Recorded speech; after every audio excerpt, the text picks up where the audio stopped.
बिस्मिल्लाहिर्रहमानिर्रहीम। Welcome to my YouTube channel web dev passion. उम्मीद है आप सब खैरियत से होंगे। आज का हमारा लेक्चर नंबर 17 है और इस लेक्चर नंबर 17 में हम जावास्क्रिप्ट के जो स्कोप हैं उनके बारे में रीड करेंगे, फिर इवेंट्स के बारे में रीड करेंगे और देन फिर लास्ट पर हम इसके जो स्ट्रिंग्स हैं ना जावास्क्रिप्ट के उसके बारे में हम रीड करेंगे। ठीक है, तो सबसे पहले हमारे पास टॉपिक का जावास्क्रिप्ट स्कोप का। तो जावास्क्रिप्ट में स्कोप का मतलब है आपने किसी फंक्शन को, किसी वेरिएबल को, ठीक है, या किसी ऑब्जेक्ट को आपने एक्सेस किया तो उसको हम जावास्क्रिप्ट स्कोप का नाम देते हैं। ठीक है, तो यहाँ से हम रीड कर लेते हैं। Scope is a set of variable. Scope क्या है? ये सेट ऑफ वेरिएबल है, ऑब्जेक्ट का सेट है and function you have to access to. तो क्या है कि ये एक सेट है, ठीक है, वेरिएबल का, ऑब्जेक्ट का एंड फंक्शन का, जिसे आप एक्सेस कर सकते हैं। In JavaScript object and function are also variable. JavaScript के अंदर ऑब्जेक्ट और फंक्शन ये आपके पास वेरिएबल भी हो सकते हैं। ठीक है, तो तीन टाइप के हमारे पास स्कोप हैं। एक लोकल जावास्क्रिप्ट वेरिएबल है, ठीक है, एक लोकल स्कोप है, एक ग्लोबल स्कोप है, एक ऑटोमेटिकली ग्लोबल स्कोप है। ठीक है, तो वन बाय वन हम इनको देख लेते हैं। सबसे पहले हमारे पास है लोकल स्कोप। ठीक है, लोकल जावास्क्रिप्ट वेरिएबल, ठीक है, इसको हम लोकल स्कोप भी कहते हैं। ठीक है, तो इसको पहले हम स्टडी कर लेते हैं, फिर हम इसके एग्जांपल देखते हैं वीएस कोड के अंदर। सबसे पहले उन्होंने हमें बताया कि variable declare within the JavaScript function become a local to the function. क्या मतलब है कि आपने एक फंक्शन बनाया और उसी फंक्शन के अंदर ही आपने उस वेरिएबल को डिक्लेयर कर लिया। Local variable have a local scope. Local variable का लोकल स्कोप होता है। ठीक है, they can access only within a function के, आपने फंक्शन के अंदर उसको डिफाइन किया ना, ठीक है, डिक्लेयर किया, तो उसके अंदर ही आप उसको एक्सेस कर सकते हैं, क्योंकि जाहिर बात है वो लोकल स्कोप है। तो जहाँ आपने बनाया है आप वहीं जगह उसी को एक्सेस कर सकते हैं, उसके आउटसाइड आप वो उसको एक्सेस नहीं कर सकते। ठीक है, local variable are created when a function start. Local variable को हम तब क्रिएट करते हैं जब फंक्शन स्टार्ट होता है, and delete when the function is complete. जब हमारा फंक्शन कंप्लीट हो जाता है तब वो डिलीट हो जाता है। ठीक है, तो ये इसकी एग्जांपल है। फंक्शन बनाने के लिए ये देखें, फंक्शन बनाने के लिए फंक्शन का नाम, ओ सॉरी, फंक्शन बनाने के लिए यहाँ पे फंक्शन का हमारे पास कीवर्ड है। ये हमारे पास फंक्शन का नाम है, जो आप कुछ भी रख सकते हैं फंक्शन का नाम। देन उसके बाद फिर आपके पास पैरेंथेसिस आ जाती है और यहाँ पे आपके पास कर्ली ब्रेसेस आ जाती है। तो ये तीनों चारों चीज़ें मिला के आपके पास एक फंक्शन बन जाता है। ठीक है, फंक्शन के बाद फिर फंक्शन के अंदर हमने वो कोड लिखना होता है जो हमने एग्जीक्यूट करवाना होता है। ठीक है, तो फंक्शन के अंदर ही हमने ये एक वार एक हमारे पास रिजर्व कीवर्ड है। ठीक है, ये हमने एक वेरिएबल का नाम ले लिया यूजर नेम, उसमें हमने कहा जी तारिक नाम की वैल्यू वो उसमें स्टोर कर दो। ठीक है, तो हमने भी इस वेरिएबल में तारिक नाम की वैल्यू स्टोर कर ली। फिर ये जो हमारे पास ये ना जो इसकी वैल्यू हमने यहाँ पे इसकी रखी, ये हम इसी फंक्शन के अंदर ही एक्सेस कर सकते हैं, इस फंक्शन के बाहर एक्सेस नहीं कर सकते। तो इसके हम एग्जांपल देखते हैं अपने वीएस कोड में। यहाँ पे आते ही मैंने सबके कोड लाइन बाय लाइन लिखे हुए हैं। तो सबसे पहले हमारे पास है जी लोकल स्कोप का। तो ये लोकल स्कोप का कोड है, मैं इसको कर देता हूँ अनकमेंट। तो ये देखें, मैंने एक फंक्शन बनाया, फंक्शन बनाने के लिए फंक्शन का कीवर्ड, फिर यहाँ पे फंक्शन का नाम आप कुछ भी रख सकते हैं, मैंने ग्रीक का नाम दिया हुआ है, फिर उसके बाद पैरेंथेसिस एंड कर्ली ब्रेसेस। हमने फंक्शन के अंदर ही हमने हमने वहां से रीड किया ना कि हम फंक्शन लोकल स्कोप हम फंक्शन के अंदर ही वेरिएबल को डिक्लेयर करते हैं और एक्सेस भी उसी के अंदर ही करते हैं। ठीक है, तो इसको मैं करता हूँ सेव, जाके अपने ब्राउज़र पर जाता हूँ, यहाँ पे मैं इंस्पेक्ट पर आ जाता हूँ, यहाँ पे हम कंसोल पर जाते हैं, तो देख सकते हैं हमारे पास वो हेलो प्रिंट होके आ चुका है। ठीक है, तो इट्स मीन्स हमारे पास ये हमारे पास है ये लोकल स्कोप। ठीक है, इसको हम बाहर एक्सेस नहीं कर सकते। ये तो हमने फंक्शन बाहर एक्सेस किया ना, फॉर एग्जांपल हम इसको ना यहाँ पे बाहर हम इसको मैं आप लोगों को करके दिखा देता हूँ।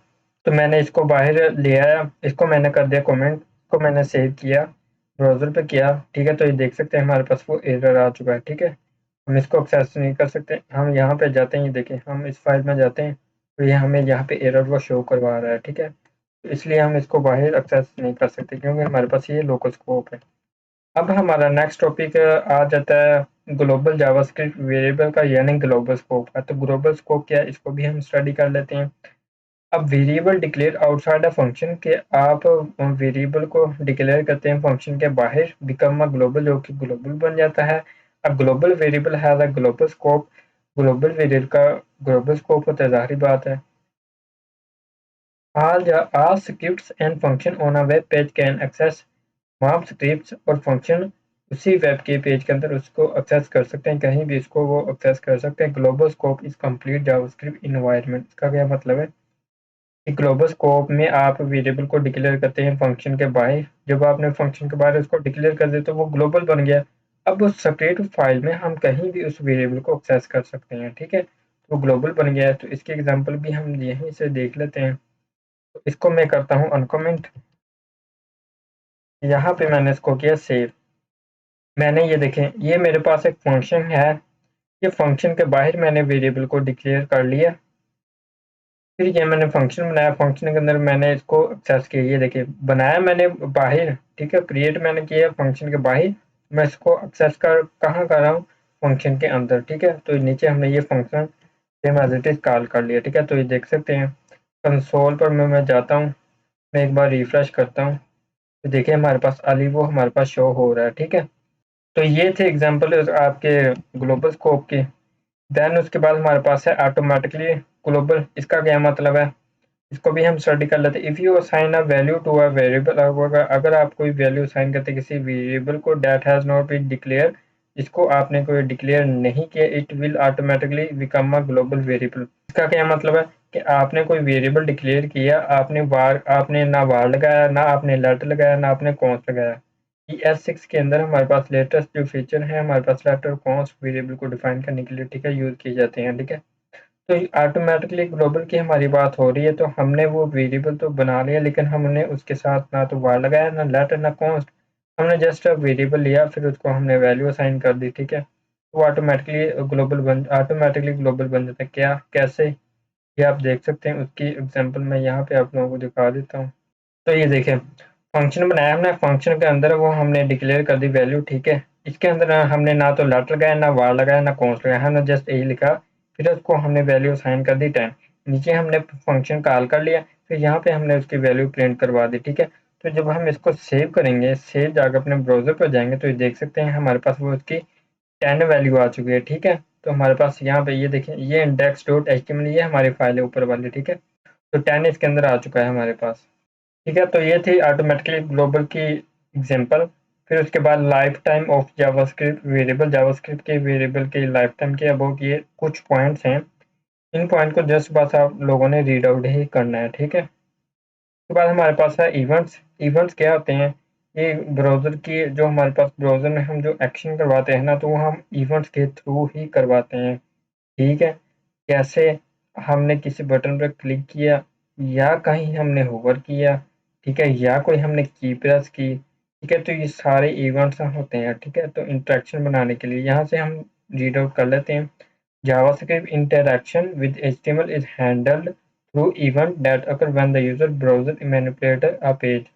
ठीक है, वही बात है जो मैंने आप लोगों को बताई है, ठीक है। जब आप किसी बटन पर क्लिक करते हैं या कोई आप फॉर्म वैलिडेशन करते हैं, ठीक है, उनके अगेंस्ट हमने कोई सबमिट करना होता है, रीसेट करना होता है, फिर हमने किसी बटन पर क्लिक करना होता है, या हम कहीं होवर करते हैं तो उसके अगेंस्ट हमें वो कोई रिएक्शन देखने को मिलता है, ठीक है। या हम कीबोर्ड से कोई बटन प्रेस करते हैं तो उसके अगेंस्ट हमें एक इवेंट देखने को मिलता है। तो ये सारे इवेंट्स ही हैं, ठीक है। तो इवेंट्स कौन-कौन से हैं, यहाँ पे मैंने इवेंट लिखे हुए हैं। ऑन क्लिक करने पर ये माउस इंटर पर, माउस स्लीपर, माउस ओवर, फिर की प्रेस, फिर की डाउन, ठीक है। उसके बाद हमारे पास एचटीएमएल इवेंट के बारे में बताया हुआ है उन्होंने। तो ये 3 एचटीएमएल के अंदर हमारे पास इवेंट हैं। इनके 3 पॉइंट आपने जस्ट इसको रीड आउट कर लेना है, ठीक है। उसके बाद हमारे पास ये एग्जांपल दी हुई है उन्होंने। ये इन एग्जांपलों को मैं आप लोगों को यहाँ पे प्रैक्टिकली करके दिखा देता हूँ, ठीक है। इसको मैं कर लेता हूँ कॉपी। कॉपी करके मैं वीएस कोड में आता हूँ। यहाँ पे मैं जाके इसको कर देता हूँ पेस्ट, ठीक है। तो ये देखिए हमने एक बटन बनाया, बटन के अंदर हमने एक ऑन क्लिक इवेंट कॉल किया। इसका मतलब है ये हमारे पास एक एचटीएमएल इवेंट है, ठीक है। ऑन क्लिक से हमने इवेंट कॉल किए, फिर के बाद हमने कहा जी गेट एलिमेंट बाय आईडी, वो इस आईडी को ढूंढेगा, फिर डॉट इनर एचटीएमएल, फिर इसके अंदर जो एचटीएमएल होगी ना, ये डेट है ना, ये डेट इसके अंदर असाइन हो जाएगी। तो ये दे सकते हैं हमने ये बटन बटन का नाम दे दिया यहाँ पे, और फिर यहाँ पे आके हमने पैराग्राफ लगा के हमने इसको आईडी दे दी। क्या मतलब है कि वो इस आईडी को गेट करेगा, ठीक है। आईडी को गेट करके फिर इसके अंदर जो एचटीएमएल है, इसके अंदर तो हमने फिलहाल कोई एचटीएमएल दी नहीं है, ठीक है। इसके अंदर ये डेट, ये हमारे पास डेमो को असाइन हो जाएगी। इसको कर लेते हैं सेव, रिफ्रेश करते हैं, अपने ब्राउज़र पर जाते हैं। मैं जब इस बटन पर क्लिक करूँगा तो ये देख सकते हैं हमारे पास ये आज की डेट आ चुकी है, तो ये डेट इसको असाइन हो चुकी है पैराग्राफ को, ठीक है। सेम इसी तरह हमारे पास एक और हमारे पास उन्होंने एग्जांपल दी हुई है। In the next example the code change the content of its own HTML. क्या है कि हमने इसने अपने एचटीएमएल की ही वैल्यू चेंज कर दी। कैसे? ये देखिए हमारे पास एक बटन है, ये बटन ऑन क्लिक हमने बनाया दिस डॉट इन एचटीएमएल। इसका क्या मतलब? दिस हमारे पास सेल्फ रेफरेंस के लिए यूज होता है, ठीक है। दिस डॉट इन एचटीएमएल, इसी इसी बटन के अंदर, इसी एचटीएमएल के अंदर ये डेट असाइन कर दो, ठीक है। जब हम इस बटन पर क्लिक करेंगे तो इसी बटन पर ही हमें वो डेट शो हो जाएगी, ठीक है। तो इसलिए यह है। उसके बाद हमारे पास है जावास्क्रिप्ट स्ट्रिंग का concept. A JavaScript string simply store a series of character like a mic flow। का क्या मतलब कि जावास्क्रिप्ट स्ट्रिंग में हम जो हमारे पास करैक्टर होते हैं, ठीक है, वो हम स्टोर करते हैं, ठीक है, करैक्टर की series. String can be text, जाहिर बात है हमारे पास स्ट्रिंग में टेक्स्ट ही आता है, ठीक है।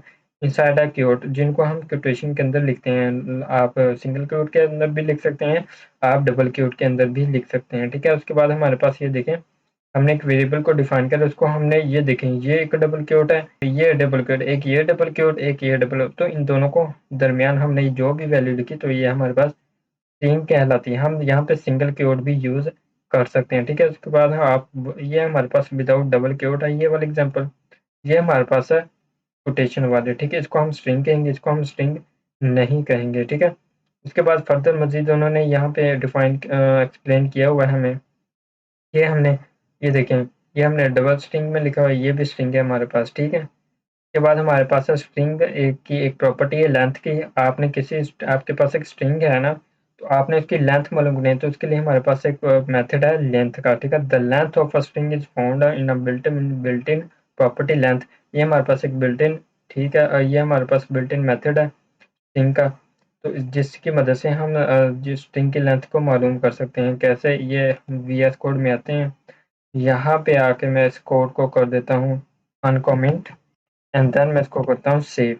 ऊपर वाला कोड मैं कर लेता हूँ कमेंट, ठीक है। तो ये आप देखें, हमने एक वेरिएबल लिया, उसमें हमने ए बी सी पूरी अल्फ़ाबेटिक्स हमने स्टोर कर दिए टेक्स्ट में। फिर टेक्स्ट पर हमने लगाया जी डॉट लेंथ। तो यहाँ पे मैं इसको कर देता हूँ, यहाँ पे मैं ना इसकी एग्जांपल लिखता हूँ। ये देखें, टेक्स्ट और लेंथ, इस पर हमने लेंथ का प्रॉपर्टी अप्लाई की, ठीक है। टेक्स्ट डॉट लेंथ, फिर जो जो इसकी लेंथ होगी वो साइन हो जाएगी टेक्स्ट लेंथ को। फिर हमने इसके कंसोल डॉट लॉग इसकी प्रॉपर्टी हमने शो करवानी है, ठीक है। तो इसके लिए हम ब्राउज़र में चलते हैं, ठीक है, इसको हम इंस्पेक्ट करते हैं, हम देख लेते हैं उसकी जो हमारे पास लेंथ आ चुकी है कि नहीं। फिर देख सकते हैं हमारे पास 26, ये देखें 26 हमारे पास करैक्टर हैं इसके, तो ये हमारे पास इसकी लेंथ हमें इसने प्रिंट करवा दी, ठीक है। उसके बाद special character, because string must be written within a quote, ज़ाहिर बात है कोटेशन को हम डबल क्योट्स के अंदर ही लिख सकते हैं। JavaScript will misunderstand this. For example, ये हमने एक वेरिएबल लिया y, उसमें हमने एक स्ट्रिंग कर दिया टेक्स्ट, ठीक है, स्ट्रिंग ऐड कर दी। फिर उसके अंदर हमने एक और स्ट्रिंग ऐड कर दी, ये देखें, ये हमारे पास दूसरी स्ट्रिंग है, ये हमारे पास डबल स्ट्रिंग है, ठीक है। तो क्या हो गया, स्ट्रिंग के अंदर हमने स्ट्रिंग, हमने है ना नेस्टिंग कर दी इसकी। तो हम चाह रहे हैं कि ये वाला हमारे पास, ये यहाँ से लेकर यहाँ तक और यहाँ से यहाँ तक ये हमारे पास बगैर विदाउट क्योट्स के आए। तो ये वाला हमें देखने को मिले क्योट्स के अंदर, ठीक है, क्योंकि ये स्पेशल करैक्टर है। इनको हम क्योट्स के अंदर दिखाना चाहते हैं और इनको हम डबल विदाउट क्योट्स दिखाना चाहते हैं, ठीक है। तो यहाँ पे इसकी ये एक्सप्लेनेशन है। तो अगर आप इसको प्रिंट करेंगे तो हमें ये एरर देखने को मिलेगा, ठीक है। अगर आपने इसके राइट एग्जांपल लिखनी है ना, तो आपने ले लेना var x, ठीक है। उसके बाद यहाँ पे इसको छोड़ दें, तो ये देखें var y, we are so called, आप ये लिखें। फिर उसके बाद फिर एक स्पेशल करैक्टर हमारे पास बैक स्लैश, फिर स्टैरिक, फिर बैक स्लैश, फिर स्टैरिक। मतलब क्या है कि जस्ट आपने यहाँ पे एक बैक स्लैश लगा देनी है, एक यहाँ पे बैक स्लैश लगा दें। तो जब आप ये लगाएंगे तो आपके पास एक स्ट्रिंग के अंदर स्ट्रिंग बन जाएगी, ठीक है। तो ये एज इट इज शो होगा और ये हमें डबल क्योट्स के अंदर में शो होगा, ठीक है। तो एस्केप करैक्टर, इसको हम एस्केप करैक्टर कहते हैं। Can also be used to insert other special character, के हम इसके अंदर स्पेशल करैक्टर को इंसर्ट कर सकते हैं, ठीक है, स्ट्रिंग के अंदर, ठीक है। उसके बाद हमारे पास है ब्रेकिंग लॉन्ग कोड लाइन, कि आपके पास आपके एक लाइन में 80 कैरेक्टर से ज़्यादा कोड नहीं होना चाहिए, अगर उससे ज़्यादा है तो आप उससे ब्रेक कर लें, इसे ऐसे ब्रेक कर लें आप उसको, ठीक है। उसके बाद नीचे एग्जाम्पल देखने की तो ज़रूरत नहीं है आप लोगों को। उसके बाद है कहते हैं जी कि स्ट्रिंग कैन बी ऑब्जेक्ट, हमारे पास जो स्ट्रिंग है वो ऑब्जेक्ट भी हो सकते हैं। कैसे ऑब्जेक्ट हो सकते हैं, ये देखिए हमारे पास एक वाई हमने वेरिएबल डिक्लेयर किया, हमने एक न्यू न्यू हमारे पास एक मेथड है स्ट्रिंग, ठीक है, न्यू स्ट्रिंग, फिर उसके अंदर है एक माइक, तो ये माइक का एक ऑब्जेक्ट हमें ये रिटर्न करेगा वाई में, ठीक है। तो ये वाई में एज ऑब्जेक्ट आएगा क्योंकि हमने न्यू कीवर्ड लगा दिया, ठीक है। तो न्यू मेथड के मदद से आप स्ट्रिंग लिखेंगे तो आपके पास ये स्ट्रिंग है ना, ये एज ऑब्जेक्ट इसको वाई को रिटर्न हो जाएगा, ठीक है। उसके बाद फिर हम टाइप ऑफ ऑपरेटर लगा के इसकी ना जो डाटा टाइप वो हम इसकी मालूम कर सकते हैं, ठीक है। उसके बाद हमारे पास है वो कहते हैं string property and the object, इसको आप जस्ट रीड आउट कर लें, इसमें समझाने वाला कोई भी काम नहीं है, ठीक है। तो यहाँ तक था हमारा लेक्चर नंबर 17। आई होप आप लोगों को अच्छे से क्लियर हो गया होगा। इसके अलावा लेक्चर नंबर 18 है कि मैं दो पार्ट डिवाइड कर रहा हूँ, जो पार्ट 1 है वो आपका मिड टर्म के लिए होगा, और जो पार्ट 2 है लेक्चर नंबर 18 का वो हम आपका फाइनल टर्म के लिए होगा, ठीक है। तो पेपर आप लोगों का जो मिड आता है वो 73 टॉपिक्स होते हैं, 73 टॉपिक आपके, आप एलएमएस में जब जाएंगे तो 73 टॉपिक आपके जावास्क्रिप्ट एरे तक बनेंगे, ठीक है। तो वो नेक्स्ट वीडियो में आप लोगों को वहाँ पे कंप्लीट गाइड कर दूंगा, ठीक है। तो आपका जो मिड टर्म पेपर आता है इजी पेपर आता है, ज़्यादातर आपका HTML CSS से ही पेपर आता है, जावास्क्रिप्ट के अंदर भी आता है पेपर, लेकिन आपका मोस्टली पेपर HTML CSS से ही आता है, ठीक है। जावास्क्रिप्ट का भी आता है लेकिन तकरीबन 10 12 15 नंबर का आप लोगों का जावास्क्रिप्ट के अंदर आ जाएगा पेपर, ठीक है। तो वीडियो को लाइक करें, सब्सक्राइब लाजमी करें और अपने दोस्तों के साथ शेयर करें।